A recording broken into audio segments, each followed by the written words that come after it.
Good people have caused maximum harm in the world. We don't need good people, we need joyful and sensible people. Once you are conscious, both unconsciousness and self consciousness evaporate. Empowered by Pran Pratishtha, Bhairavi has become a living entity. Her powerful presence is a great boon for us and for generations to come. You can expand in two different ways. One is by conquest, another is by embrace. One brings misery, the other brings joy.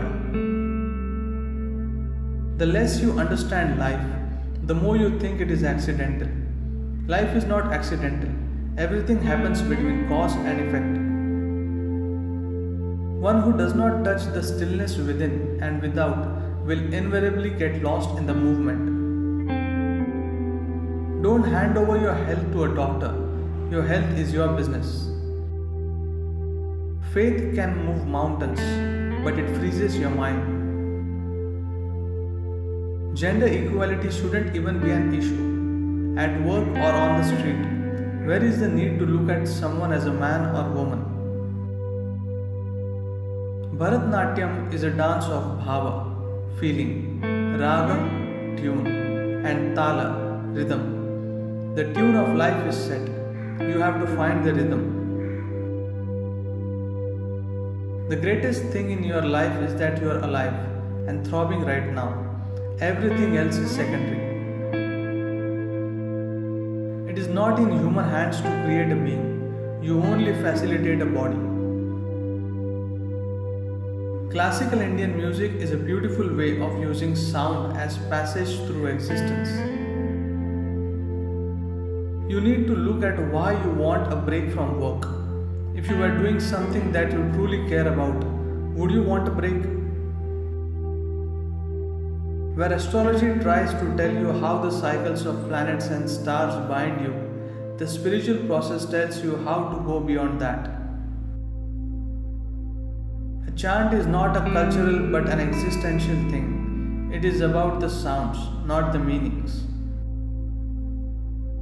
A night ideal to perceive the overwhelming presence of Shiva, that which is not, and to know the power of no thing. If you open up your body, mind, and emotions, your life will be pretty good. If you open up your energy system, it will become magical. Agriculture is coaxing Mother Earth to give you what you want. Industrialization is ripping her apart. What is possible and what is not your business. Nature will decide this. Your business is just to work for what truly matters to you. Yoga always tries to transform the body because if the body transforms, the mind will mature by itself. It's pathetic that if someone has a physical issue, there is compassion, but if someone has a mental issue, there is ridicule. Breath is a tease. You can't hold it in. You can't keep it out. Technology has no quality of its own. How we use it is what makes or breaks us. Truth is the only authority. Authority is not the truth. I have never been lonely because the Creator has never left me for a moment. He has never left anyone for a moment. If your relaxation is not of good quality, your work will not be of good quality. Whatever happens, you getting depressed is not a solution. You getting depressed would be one more problem.